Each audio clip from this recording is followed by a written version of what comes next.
व्यापारायका श्री सिद्धांत सुपाठका मुनिवरा रत्नत्रयाराधिका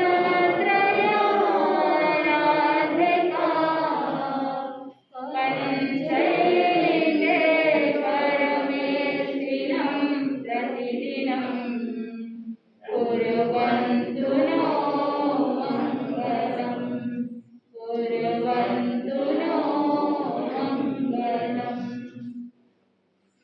राग द्वेष के विजेता मोक्ष मार्ग के प्रतिपादक सर्वचेतन श्रमण भगवान महावीर स्वामी के चरणों में कोटि कोटि वंदन करते हुए एक भवावतारी चर्चा चक्रवर्ती भीष्म प्रतिज्ञाधारी अखंड बाल ब्रह्मचारी आचार्य सम्राट पूज्य श्री जयवंत जी महाराज साहब के चरणों में कोटि कोटि वंदन करते हुए उन्हीं के 11वें पट्टेदार आचार्य सम्राट पूज्य श्री सुखचंद्र जी महाराज साहब के चरणों में कोटि कोटि वंदन। जय गच्छाधिपति व्याख्यान वाचस्पति उग्र बिहारी वचन सिद्ध साधक 12वें पट्टेदार आचार्य प्रवृत्ति पार्श्वचंद्र जी महाराज साहब घोर तपस्वी उपाध्याय प्रवृत्ति गुमन चंद्र जी महाराज साहब मेरे नंताक्षा के आयाम मम जीवन उद्धारक परम पूज्य गुरुदेव डॉक्टर श्री पदम चंद्र जी महाराज साहब के चरणों में कोटि कोटि वंदन करते हुए सभी गुरु भगवंतों के चरणों में वंदन करते हैं। गुरुदेव की आज्ञा से आत्मबंधुओं अनंत अनंत ज्ञानी सर्वज्ञ सर्वदर्शी तीर्थंकर प्रभु महावीर स्वामी जिन्होंने संसार के भव्य प्राणियों को जिनवाणी के माध्यम से संसार सागर से पार उतरने के लिए प्रेरणा दी। आत्मबंधु तीर्थंकर भगवंतों की वाणी जन जन को समस्त संसार के सभी प्राणियों को शांति प्रदान करने वाला है। ये जिनवाणी ही एक ऐसी वाणी है जो साधक के मन में जितनी भी चिंताएं होती है, जितनी भी दुविधाएं होती है, जितनी भी अड़चने होती है, उन सभी को दूर करने में जिनवाणी समर्थ होती है। जब साधक जिनवाणी श्रवण करने के लिए बैठता है, कोई भी जीव हो, चाहे तिर्यंच गति का जीव हो, चाहे मनुष्य गति का जीव हो, चाहे देवी देवता हो, वो भी क्या करते हैं? आपस का वैर भुला करके मन में शांति की अनुभूति करते हैं। क्या आप भी शांति चाहते हैं? चाहते हैं कि नहीं चाहते? चाहते हैं। आप चाहते हैं कि आपके जीवन में शांति रहे, आप चाहते हैं कि आपके जीवन में टेंशन ना हो, आप चाहते हैं कि आपके जीवन में दुविधाएं ना हो, अड़चने ना हो, आप निरंतर अपने कार्य में गतिमान करो। भौतिक शांति भी चाहते हो और आध्यात्मिक शांति भी चाहते हैं। इन सभी के उपरांत शारीरिक, मानसिक और भावनात्मक शांति की अनुभूति करना चाहते हैं। ज्ञानी जन ने बताया कि शांति 4 प्रकार की। पहले प्रकार की शांति ऐसी होती है कि जहां पर इंद्रिय भोग संबंधी शांति की अनुभूति हो, यानी आपने जो इच्छा रखी उस इच्छा की पूर्ति होना, यानी आपको शांति की अनुभूति होती है। लेकिन ज्ञानी जन ये भी कहते हैं कि इस प्रकार की शांति क्षणिक है, टेम्पररी है। दूसरे प्रकार की शांति होती है कि आप जो घर गृहस्थी का जीवन जीते हैं, आपका कर्तव्य है, आपने सोचा कि मेरे कर्तव्य का निर्वाह हो जाता है, तो फिर आप सारे टेंशन को क्या कर देते हो? टेंशन से मुक्त हो जाते हो। जैसे उदाहरण के लिए आपके घर में कोई शादी है, कोई बड़ा फंक्शन है, और उस दौरान आपको कितना टेंशन होता है, कितनी सारी चिंता होती है। आपको पता है आपके घर में शादी है तो आपको बहुत सारे काम करने होते हैं, आप लंबी चौड़ी चेकलिस्ट बना देते हैं, और जब आप बारात को विदा कर देते हैं और अपने घर के अंदर सारा कार्य संपन्न कर देते हैं, उस समय आपको सांस में सांस आती है, सारी चिंताएं समाप्त होती है और कर्तव्य को अच्छे से निर्वाह करने पर आपको शांति की अनुभूति होती है कि नहीं होती? होती। लेकिन ज्ञानी जन ने बताया कि ये जो दूसरे प्रकार की शांति है वो भी क्षणिक है, टेम्पररी है, क्योंकि एक कर्तव्य का निर्वाह हुआ, फिर बाद में आपका मन दूसरे कर्तव्यों की ओर चला जाता है। तो ये भी क्या है? क्षणिक है, टेम्पररी। तीसरे प्रकार की शांति बताई जाती है। ज्ञानी जन कहते हैं कि अगर सपोज कोई व्यक्ति दुखी है, पीड़ित है, तो उसके दुख को देख करके आपके मन में पीड़ा उत्पन्न होती है, मान लो उदाहरण के लिए किसी व्यक्ति का एक्सीडेंट हुआ, आप कार के अंदर जा रहे हैं और जैसे ही आपने देखा तो वहां पर सारी गाड़ियां रुक जाती है, सभी लोग इकट्ठे हो जाते हैं। कोई ड्राइवर को गाली देगा, कोई किसी को अपशब्द बोल रहा है, कोई किसी को दोष दे रहा है, लेकिन आपका मन तो उस व्यक्ति पर है जिसका एक्सीडेंट हुआ। आप उस व्यक्ति को पहचानते नहीं, आप इंसानियत के नाते आप क्या करते हो, टैक्सी को बुलाते हो और उस व्यक्ति को तुरंत हॉस्पिटल ले जाते हो। डॉक्टर को कह दिया चाहे कितनी भी चीज लगे, आप क्या करो, इस व्यक्ति को ठीक कर दो। लगातार 3 दिन तक आप हॉस्पिटल के चक्कर काट रहे हैं, मन के अंदर क्या भाव है, बस वो व्यक्ति ठीक हो जाए। निस्वार्थ भाव से आपने सेवा करी और जैसे ही डॉक्टर ने तीसरे दिन कहा अब वो खतरे से बाहर है, उसके जीवन को कोई खतरा नहीं, आपके मन को शांति की अनुभूति होती। पहले के 2 शांति को कंपेयर करो तो ये तीसरा वाला थोड़ा सा बेटर है, क्योंकि आपने सामने वाले को भी अपनी आत्मा के तुल्य समझा। सभी जीव जीना चाहते हैं, कोई भी जीव मरना नहीं चाहता। आत्मबंधुओं, ये 3 प्रकार की शांति है, लेकिन ज्ञानी जन कहते हैं सबसे श्रेष्ठ जो है वो 4थे प्रकार की शांति, जिसके बारे में शब्दों से वर्णन नहीं किया जा सकता, बस अनुभव किया जा सकता है। जहां पर कोई चिंता नहीं, कोई विकल्प नहीं, कोई अभिलाषा नहीं, कोई इच्छा नहीं, बस मन के अंदर सुकून ही सुकून है, ऐसी शांति की अनुभूति करना। ज्ञानी जन कहते हैं कि जब साधक धर्ममय जीवन जीता है तो ऐसे 4थे प्रकार की उत्कृष्ट शांति का अनुभव करता है। क्या कभी आपने अपने जीवन में ऐसी परम शांति का अनुभव किया कि जहां पर कोई चिंता नहीं, कोई टेंशन नहीं, कोई दुविधा नहीं, कोई अभिलाषा नहीं और कोई विकल्प भी नहीं है, ऐसा कोई डाउट नहीं, संशय नहीं, बस मन आत्म समाधि में रमण कर रहा है, ऐसा समय कभी आपने अनुभव किया? नहीं किया।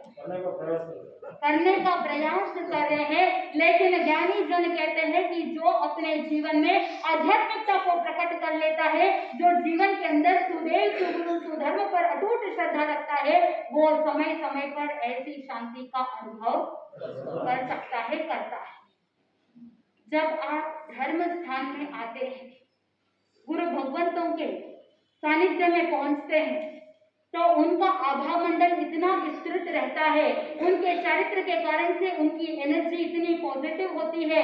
घर से निकले थे, 1000 टेंशन साथ में लेकर के निकले थे, लेकिन जैसे ही धर्म स्थान में प्रवेश करते हैं, यहाँ का ऑरा ऐसा रहता है, यहाँ की एनर्जी इतनी पॉजिटिव होती है कि धर्म स्थान में पहुंचते ही आपका मन अपने आप शांत हो जाता है। आप सोचते हो कि गुरुदेव के पास जाएंगे, मैं मेरे सारे टेंशन का निवारण करने के लिए उनसे प्रश्न करूंगा, लेकिन जैसे ही उनके चरणों में जाते हैं तो सब कुछ पहले से ही समाप्त हो जाता है। माइंड के अंदर जो जंजाल चल रहे होते हैं वो सारे जंजाल सहज में समाप्त हो जाते हैं। गुरु भगवंतों के चरणों में वो पॉजिटिव एनर्जी है, इसीलिए मन शांत हो जाता है। चिंतन करो कि जब गुरु भगवंतों के चरणों में आने पर जीव शांति की अनुभूति करता है, तो तीर्थंकर भगवंतों के सानिध्य में जाना, उनके समोत्तरण के अंदर देखना सुनने से ये जीव कितनी परम शांति की अनुभूति करता होगा। धन्य है वो सभी जीव जो तीर्थंकर भगवंतों का सानिध्य प्राप्त करते हैं। आत्मबंधु, रूढ़ी के अंदर भी आप कहते हो शांतिनाथ जी शासन कर, शासन किसका चल रहा है? भगवान महावीर स्वामी का। लेकिन अमूमन आप देखते हैं ज्यादा से ज्यादा स्तोत्र छंद वगैरह किसके हैं? या तो काशीनाथ भगवान के होंगे या शांतिनाथ भगवान के होंगे। सभी तीर्थंकर एक समान होते हैं, सभी तीर्थंकर उनका ज्ञान एक समान है, लेकिन फिर भी कुछ तीर्थंकरों को ज्यादा याद किया जाता है। इसके पीछे कारण ज्ञानी जन कहते हैं कि कुछ तीर्थंकरों की पुण्यवाणी बहुत अधिक होती है, जिसके कारण से उनका शासन कंप्लीट होके कितने ही वर्ष बीत गए, लेकिन फिर भी आज भी उन्हें क्या किया जाता है, याद किया जाता है, उनकी स्मृति की जाती है, उनकी भक्ति की जाती है। बंधु, भरत क्षेत्र में उस कुरु देश में हस्तिनापुर नाम की नगरी, जहाँ के राजा विश्वसेन, जो बहुत ही न्यायप्रिय थे, बहुत ही अच्छे शासक थे और साथ में जन जन के लिए कल्याणकारी का भाव रखने वाले, ऐसे राजा जिनका तेज पराक्रम इतना अधिक कि जो दूसरे राजा होते और जो ईर्ष्यालु व्यक्ति होते, उनके तेज के सामने वो दबे रहते और मन के अंदर यही भावना रखते कि राजा की कृपा हम पर बनी रहे और वो नतमस्तक हो जाते। आत्मबंधु, ऐसे शासक जो न्याय प्रिय होते हैं और सभी जीवों को अभयदान देने के लिए तल्लीन रहते हैं, ऐसे राजा का सानिध्य पा करके प्रजा भी निर्भय होती है और सुख की अनुभूति करती है। आत्मबंधु, रानी अचिरा देवी के गर्भ में जिस समय अनुत्तर विमान के सर्वार्थ सिद्ध महाविमान से मेघरथ का जीव च्यव करके भाद्रपद वद सप्तमी के दिन रानी अचिरा देवी के कुक्षी में आता है। आत्मबंधु, उनके गर्भ में आने से पहले ही संपूर्ण राज्य के अंदर महामारी का आतंक फैला हुआ था। सभी लोग परेशान थे कि ये महामारी मिटे तो कैसे मिटे, लेकिन जैसे ही पुण्यवान जीव का गर्भ में अवतरण होता है तो वो महामारी शांत हो जाती है। आत्मबंधुओं, चिंतन कीजिए कि आपके घर में कोई नया सदस्य आता है तो हो सकता है कि कोई पुण्यवान जीव है जो आपके घर में आया है। जब कोई गर्भवती महिला धर्म करने की इच्छुक होती है, पहले कभी धर्म नहीं किया, जैसे तैसे जीवन यापन कर रही है, लेकिन गर्भ धारण करने के बाद उसके मन में दान पुण्य की भावना जागृत हो रही है, उसके मन में धर्म की भावना जागृत हो रही है, जिनवाणी सुनने की भावना जागृत हो रही है, तो समझ जाना कि गर्भ में कौन सा जीव है, पुण्यवान जीव है, जो पुण्य बढ़ाने का कार्य करता है, जो धर्म को आगे बढ़ाने के लिए आपको मदद करता है, आपकी भावनाओं को शुद्ध बनाता है। और कुछ ऐसे जीव होते हैं जो गर्भ में आने पर जो धर्म कर रहे थे लेकिन भावना उल्टी पड़ जाती है, वहां पर व्यक्ति दान पुण्य नहीं करता, वहां पर तो क्लेशमय जीवन जीता।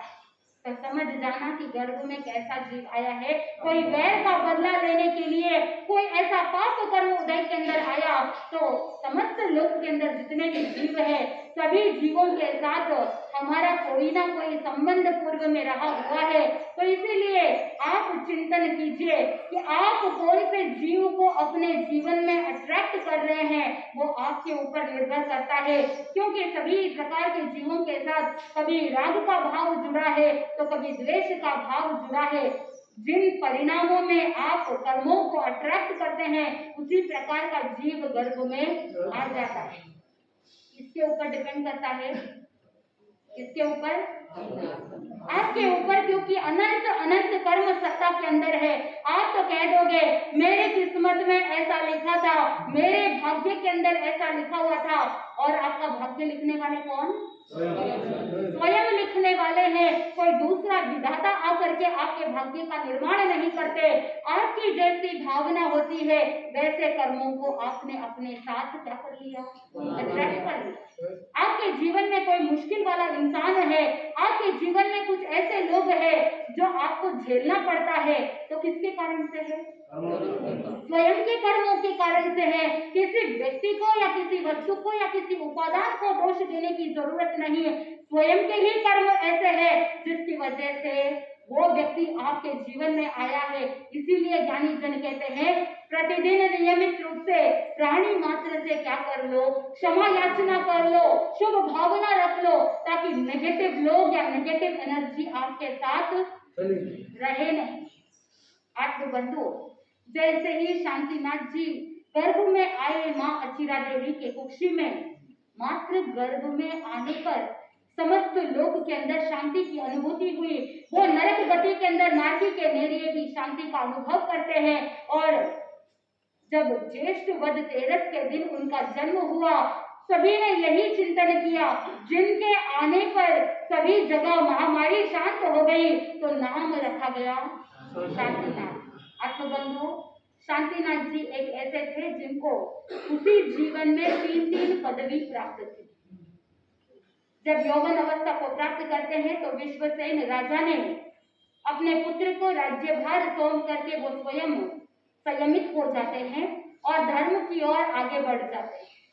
दूसरी तरफ चक्रवर्ती भी बने और यथा समय जब संयम अंगीकार करने का समय निकट आ जाता है तो जो 9 लोकांतिक देव होते हैं वो आकर के विनंती करते हैं कि भगवान, अब तीर्थ की स्थापना करने का समय आ गया है, अब आप संयम अंगीकार करके धर्म का प्रवर्तन करें, धर्म की आदि करें। ऐसी विनंती करने पर वो तीर्थंकर का जीव क्या करता है, संयम अंगीकार कर लेते। आत्मबंधु, जब जब कोई जीव श्रद्धा से भक्ति से शांतिनाथ जी का स्तुति भक्ति किया है, तब तक वो जीव अपने भीतर शांति की अनुभूति करता है। आता है प्रसंग आचार्य सम्राट पूज्य श्री जयमल जी महाराज साहब का। आचार्य श्री जयमल जी महाराज साहब के गुरु आचार्य श्री बुधर जी महाराज साहब, जिनकी जन्म स्थली थी नागौर, किशोर अवस्था में ही राजनीतिक सेवा के अंदर रत रहने से नागौर के साथ संबंध रहा हुआ। और जब यौवन अवस्था को प्राप्त करते हैं तो बुधर जी महाराज साहब संयम लेने से पहले सोजत, जोधपुर, दिल्ली आदि में निवास करते थे। लेकिन कहते हैं कि महाराजा अजीत सिंह जी के बहुत ही खास और मुत्सद्दी थे। लोग उन्हें राजा के निजी सलाहकार मानते थे। तो राजनीतिक संपर्क होने के कारण से नागौर के अंदर उनका बहुत बड़ा प्रभाव था। विक्रम संवत 1785 के अंदर बुधर जी महाराज साहब का चातुर्मास हुआ था और लंबे समय बाद आचार्य श्री बुधर जी महाराज साहब, जयमल जी महाराज साहब आदि थाना नागौर पधारे। आत्मबंधु, वो एक टाइम पीरियड था जब यतियों का बोलबाला चलता था, यंत्र मंत्र तंत्र का प्रयोग, जहां पर यति अपने संयम में अपनी साधना में शिथिल हो गए। दान दक्षिणा लेना और जब जब ऐसे विवाह आदि शुभ प्रसंग होते थे तो अपने पास इतने बड़े बड़े पात्रे रखते थे और चले जाते थे। 40-40 सेर जितना भोजन उसके अंदर समा सके इतने बड़े पात्रे लेकर के जाते और भर भर करके लेकर के आते। पीछे भले ही जिनके यहाँ आयोजन है उनको कमी हो रही है, कम ज्यादा हो रहा है, उसका वो कभी सोचते नहीं। यंत्र मंत्र तंत्र का इतना ज्यादा प्रयोग होता था कि आम जनता भयभीत। और तो और जब एक यति जी दूसरे यति जी के साथ जब मनमुटाव हो जाता, कोई टकराहट हो जाती, तो उस समय एक दूसरे के ऊपर तांत्रिक प्रयोग से सामने वाले पर हमला करने में हिचकिचाते नहीं। ऐसे यति वर्ग थे। और नागौर के अंदर 84 ऐसे उपाश्रय थे, अलग अलग बच्चों के उपाश्रय, जहां पर यति जी जो न्याय, व्याकरण, ज्योतिष, आयुर्वेद, सामुद्रिक शास्त्र, अनेक प्रकार की विद्याओं के जानकार थे। तो आम जनता के अंदर गलत गलत धारणाएं डालने वाले यति परंपरा, सच्चे साधुओं का विचरण होना बहुत मुश्किल हो गया था। ऐसे सिचुएशन में नागौर के अंदर बहुत ज्यादा यतियों का प्रभाव कि सामान्य जो साधक होते थे वो नागौर के अंदर जाने में डरते थे, साहस जुटा नहीं पाते, कैसे जाए। लेकिन आचार्य श्री बुधर जी महाराज साहब और जयमल जी महाराज साहब का पदार्पण हो गया और सभी लोगों ने मन के अंदर बहुत हर्ष। और उस समय राजा थे भगत सिंह जी, जो बहुत ही न्यायप्रिय शासक थे, धर्मिष्ठ थे और सभी के लिए उत्थान की ओर सोचने वाले ऐसे नरेश, नागौर नरेश भगत सिंह जी। पहले पूर्व में कभी मुनिराज के प्रवचन सुने हुए, इधर सभी लोगों ने विनती की और देखा कि नागौर में कहाँ ठहराना है। हीरावाड़ी में शाह केसरी मलसा के लोढ़ा जी के पोल में रुकाया गया। हवेली में रुके और इधर प्रतिदिन नियमित रूप से प्रवचन चलते। जैसे जैसे गर्मी का महीना था, ज्येष्ठ का महीना, ज्यों ज्यों गर्मी बढ़ती जा रही थी त्यों त्यों लोगों की भीड़ बढ़ती गई। प्रवचन के अंदर पांव रखने को जगह नहीं, हवेली भर जाती। तो फिर चिंतन किया कि पोल के अंदर बाहर तनात बंद करके वहां पर लोग सब बैठ जाते और प्रवचन की श्रृंखला चलती। आत्मबंधुओं, उस समय में नागौर के अंदर यति गुमान जी थे, जो बहुत ही साधनाशील, लेकिन यंत्र मंत्र तंत्र की विद्याएं साधना की हुई थी, आसुरी विद्याओं को जानने वाले, और अमावस्या की रात्रि के दिन स्मशान को जागृत कर देते थे और अनेकों बार नागौर के अंदर आम जनता को अपनी शक्तियों के कारण से चमत्कृत भी किए। तो आम जनता के अंदर इतना साहस नहीं कि वो किसी को कुछ कह दे। वो भले ही यति गुमान जी किसी का उपहास कर दे, किसी की हंसी मजाक कर दे, लेकिन कोई व्यक्ति उनका उपहास कर दे, मजाक कर दे, ऐसा हो नहीं सकता। उनकी आसुरी शक्तियों के कारण से वो अपने आप को आसुरी शक्तियों के, आसुरी विद्याओं के महारथी समझते। काला भैरव और गोरा भैरव की साधना की हुई थी। अब ऐसे यति गुमान जी का प्रभाव बहुत ज्यादा नागौर के अंदर है। हीरावाड़ी के अंदर ही उनका उपासरा और उनके उपाश्रय के अंदर जमीन के अंदर ऐसी ऐसी पोले थी जहां पर अलग अलग प्रकार के देव देवी की स्थापना की हुई थी और बड़े बड़े सुरंग, ऐसे सुरंग के किले के द्वार भी बंद कर देवे, फिर भी उन सुरंगों के माध्यम से नगर से बाहर जा सके, ऐसे सुरंग उनके उपाश्रय के अंदर मौजूद थे। आत्मबंधुओं, इधर हीरावाड़ी में ही उनका उपाश्रय, दूसरी तरफ हवेली में आचार्य श्री बुधर जी महाराज साहब, जयमल जी महाराज साहब भी हीरावाड़ी में ही रुके हुए हैं। जहां प्रवचन चलता था वहीं पर सामने है उनका उपाश्रय। वहां अंदर बैठे बैठे बड़बड़ाते थे और कहने लगते कि देखो अब ये लोग यहाँ पर क्या कर रहे हैं, नागौर में आकर के अपना फन खोल रहे हैं, बहुत ज्यादा पंख आ गए हैं, इसीलिए वो यहाँ पर अपना प्रभाव जमाने की कोशिश कर रहे हैं, मुझे कुछ करना चाहिए। यति गुमान जी ने सोचा कुछ करे और उसी समय एक कोई व्यक्ति के साथ एक पत्र भेज दिया, चर्चा के लिए निमंत्रण किया। स्थान, समय और मध्यस्थता करने के लिए व्यक्ति का निर्धारण हो जाए तो फिर चर्चा के लिए क्या कर दिया, यति गुमान जी ने आमंत्रण दे दिया। उस समय बुधर जी महाराज साहब को जैसे ही ये पत्र दिया, उस व्यक्ति ने, आचार्य श्री बुधर जी महाराज साहब ने उस पत्र को जयमल जी महाराज साहब को दे दिया और जयमल जी महाराज साहब ने तो यही कहा, स्थान, समय और मध्यस्थता करने वाले व्यक्ति का निर्धारण हो जाए तो हमारी तरफ से स्वीकृति है। यति जी ने सजेशन दिया कि काठड़िया चौक के अंदर प्रातः सुबह 9 बजे और मध्यस्थता के लिए उमाशंकर जी भट्ट को नियुक्त कर दिया जाए तो चर्चा करने के लिए हम भी तैयार हैं। लेकिन कुछ मुत्सद्दी होते हैं जिन्होंने असहमति प्रकट की कि वो इस बात के लिए मानने को तैयार नहीं थे, उनके पास स्वयं के कुछ कारण। वो मुत्सद्दी जयमल जी महाराज साहब को कहने लगे कि ये जो काठड़िया चौक है वो बहुत ज्यादा क्राउडेड है, बहुत ज्यादा लोगों का आवागमन होता है, इसीलिए ऐसे स्थान पर चर्चा रखना उचित नहीं, वहां पर कोलाहल हो सकता है। और जो ये उमाशंकर जी भट्ट है, ये सुबह प्रातःकाल पूजा पाठ करते हैं और पूजा पाठ करने के बाद तुरंत ही भांग ले लेते हैं, तो ऐसी अवस्था में सही निर्णय वो कर नहीं पाते हैं, तो इन्हें मध्यस्थता के लिए नहीं रखना। फिर उन्होंने अलग सजेशन दिया, लेकिन अंत में जब राजा के पास बात पहुंची कि ये सारी चर्चा चल रही है, तो राजा ने कहा कि चर्चा होगी तो कचहरी में होगी और मध्यस्थता के लिए ब्रज बिहारी शास्त्री को नियुक्त किया जाए। अब जब राजा ने कह दिया तो कोई कुछ कर नहीं सकते। ज्येष्ठ वद पंचमी के दिन पहला दिन चर्चा का, उससे पहले प्रातःकाल संडिल भूमि के लिए जयमल जी महाराज साहब गए थे। वापस लौटते वक्त पोल के बाहर उस नागौर के अंदर बटारक जी की गद्दी भी थी। तो सामने मिले भट्टारक जी अनंत कीर्ति जी। उन्होंने कहा कि मुझे खबर मिली है कि ये जो यति वर्ग है वो तंत्र मंत्र यंत्र का प्रयोग करने में चूकते नहीं। वो अपने आप को विजयी बनाने के लिए किसी भी हद तक जा सकते हैं, इसीलिए आप क्या करना, सावधानी रखना। जयमल जी महाराज साहब स्वयं साधनाशील थे।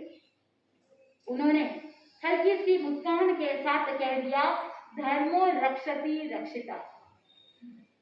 जहां पर हम धर्म की रक्षा करेंगे तो धर्म हमारी स्वयं रक्षा कर देगा। भट्टारक जी को कहा कि आप चिंता मत कीजिए, धर्म स्वयं रक्षा करेगा। वहां से रवाना हुए, गुरु की आज्ञा ली और उपवास पचक लिया। जयमल जी महाराज साहब की यह विशेषता कि जब भी यतियों से चर्चा होती तो वो संकल्प करते, जो साधक अभिग्रह युक्त तपस्या करते हैं तो उनको सिद्धि की प्राप्ति हो जाती है। अगर कोई अड़चन है, अगर कोई बाधा है, अगर कोई अंतराय है, तो हमेशा यही चिंतन करना, अभिग्रह युक्त तपस्या करना, तो सारी अड़चनें, सारे आध्यात्मिक अंतराय टूट जाएगी, धर्म करने में कोई भी बाधा नहीं आएगी। आत्मबंधुओं, जयमल जी महाराज साहब ने आज्ञा ले ली और 7वें प्रत्याख्यान ग्रहण कर लिए और मन के अंदर ये शुभ चिंतन संकल्प, जब तक चर्चा चलेगी तब तक मुंह में अन्न जल नहीं डालेंगे। पहला दिन उपवास पचक लिया और 9 बजे का समय चर्चा था। उससे पहले ही कचेरी पहुंच गए। दीवान साहब फतेह सिंह भी वहां पर पहुंच गए स्वागत करने के लिए, और वहां पर उनके मन में भी चिंता थी। जयमल जी महाराज साहब को कहा कि आप सावधान रहना, और उस समय जयमल जी महाराज साहब दीवान साहब को भी कहते हैं, आप बिल्कुल भी घबराइए मत, देव गुरु धर्म हमारी रक्षा करेगा। इधर चर्चा चालू हुई और 1 प्रहर तक नई निक्षेप के ऊपर चर्चा चलती रही, खंडन मंडन चलता रहा।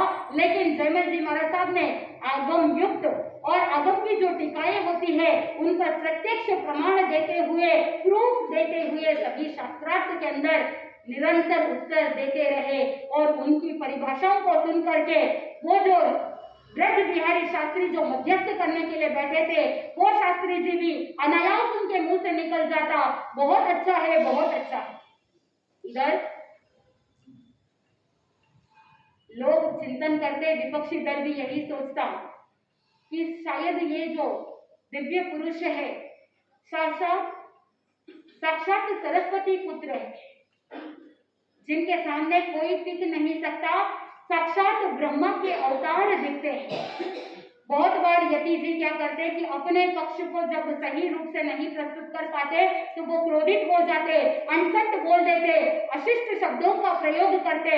और जयमल जी महाराज साहब तो उन अशिष्ट शब्दों के अंदर भी शिष्टता लाते हुए उसका सही रूप से मधुरता के साथ उत्तर देते, और ऐसा उत्तर देते कि विपक्ष का मुंह भी क्या कर देते, बंद कर देते। निरंतर से चर्चा चली और मध्याह्न के समय में जब हवेली के अंदर, राजमहल के अंदर घंटा बजता है, उस समय शास्त्री जी उस सभा को वहीं पर स्थगित कर देते हैं। अब क्योंकि उनका उपवास था, उपाश्रय लौटने के बाद गुरुदेव को सारी घटना बता दी, कैसे क्या क्या चर्चा हुई।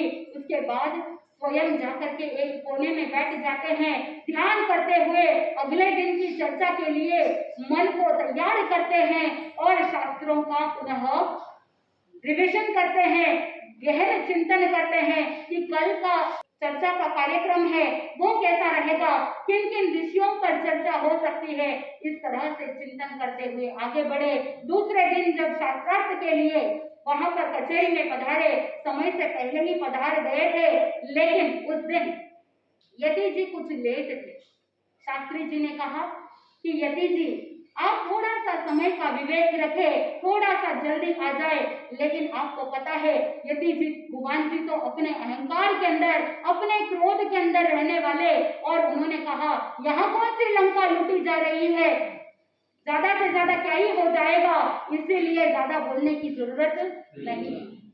उस समय वो शास्त्री जी थोड़े से कठोर होकर के कहते हैं, यहाँ पर तो समय की समय की लंका लुट रही है। आपको भले ही आपके समय का कोई वैल्यू नहीं है, लेकिन यहाँ पर अलग अलग प्रकार के साधक आए हैं। आम जनता भी शास्त्रार्थ सुनने के लिए आती है और मुनिराज भी आते हैं। वो अपने आवश्यक कार्यों को छोड़ करके आते हैं। तो अगर कोई व्यक्ति समय का ज्ञान नहीं रखता है, समय के मूल्य को नहीं समझता है, तो फिर वो स्वयं का मूल्य क्या ही कर लेगा। इसीलिए आप थोड़ा सा समय का ध्यान रखें। दूसरे दिन शास्त्रार्थ प्रारंभ हुआ।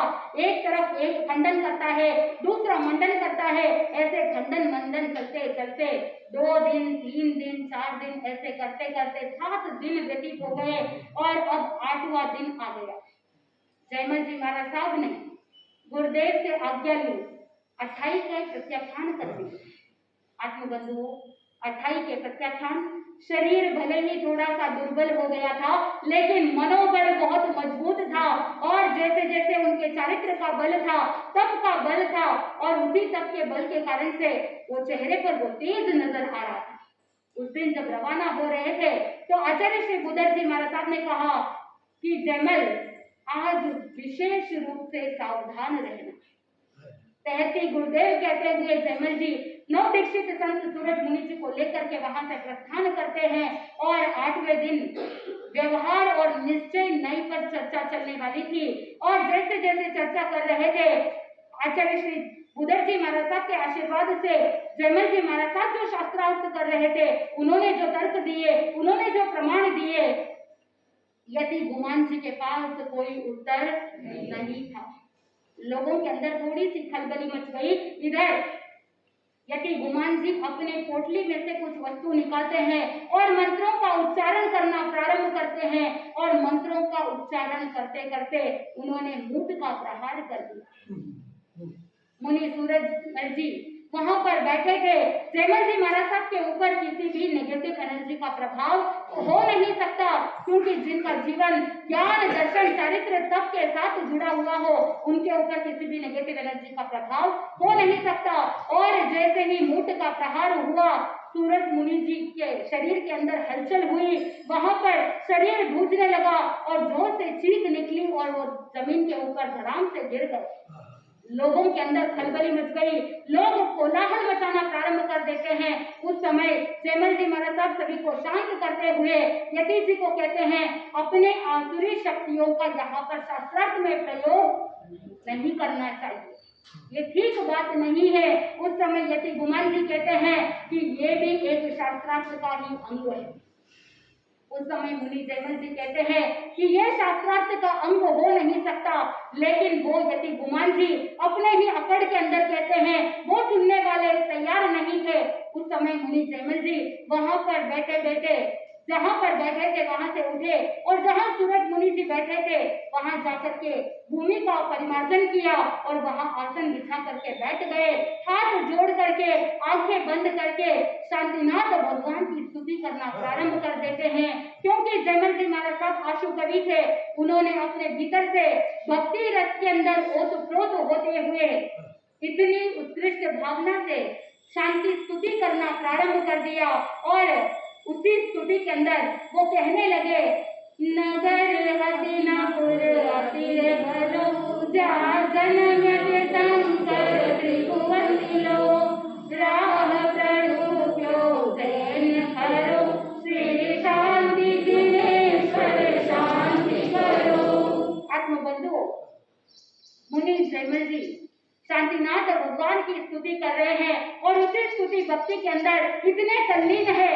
और ज्ञानी जन कहते हैं, जैसे जैसे स्तुति भक्ति उत्कृष्टता की ओर पहुंचती है, अश्राव्य नामक ध्वनि का प्रकंपन होता है और जब अल्ट्रासाउंड एनर्जी प्रोड्यूस होती है तो आसुरी शक्ति भी अपने आप दूर हो जाती है।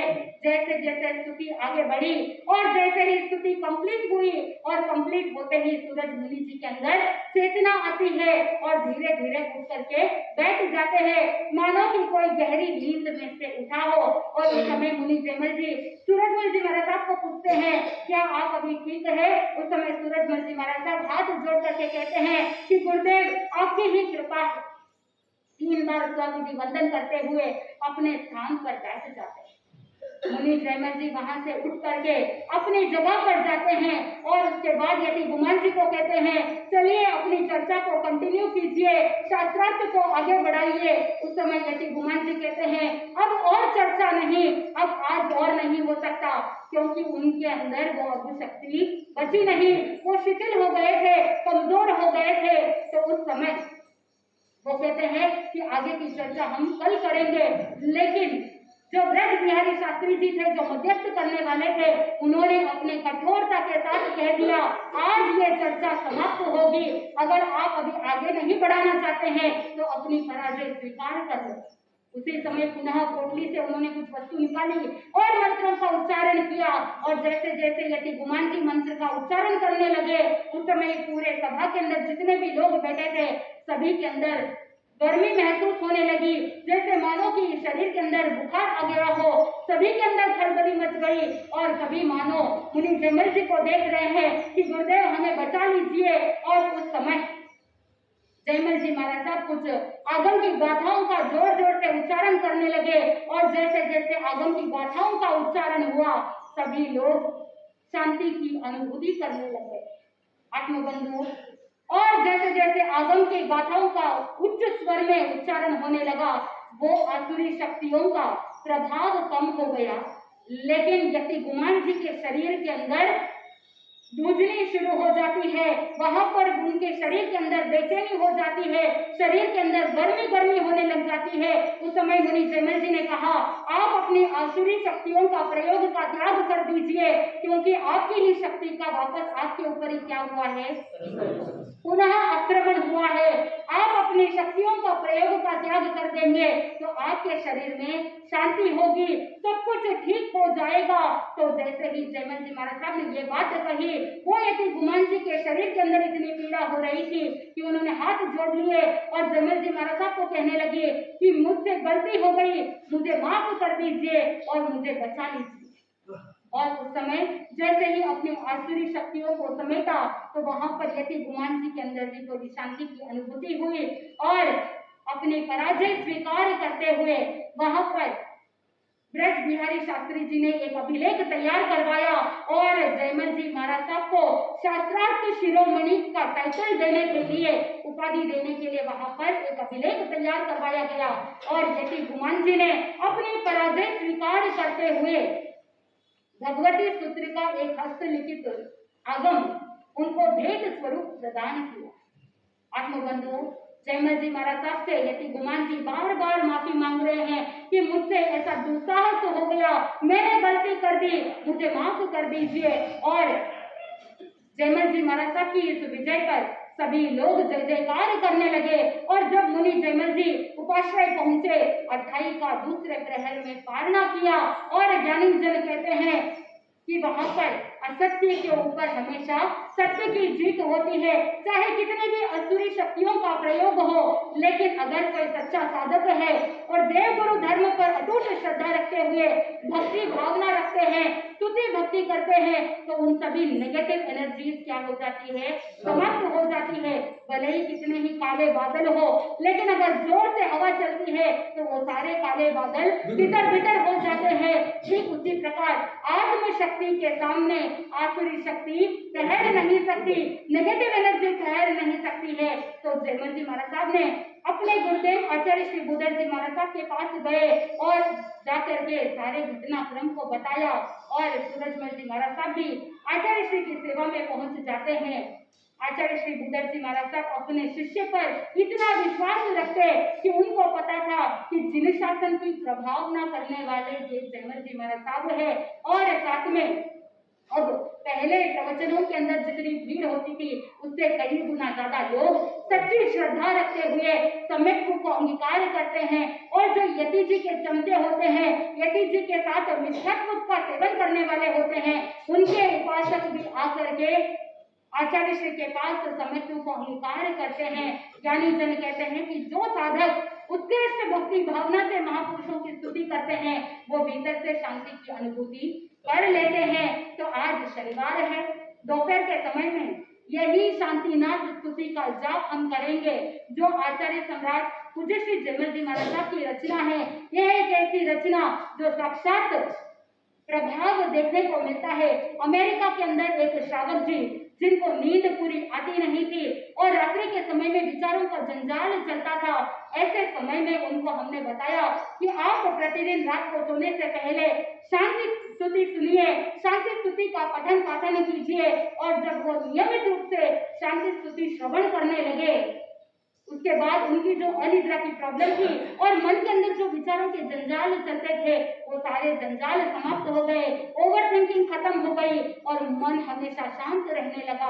आप अगर अपने परिवार में शांति चाहते हैं, आप अपने मन में शांति चाहते हैं, तो नियमित रूप से इस स्तुति का पठन पाठन कीजिए, शांतिनाथ भगवान की स्तुति कीजिए, जिससे आपके जीवन में शांति मिलेगी। और जैसे जैसे आप शांति का अनुभव करेंगे तो एक दिन ऐसा आएगा कि आप अपने भीतर आध्यात्मिक सुख को भी प्राप्त करेंगे, आनंद की अनुभूति होगी। इसी मंगल भावना के साथ आनंदी आनंद बोले श्री जैन धर्म की।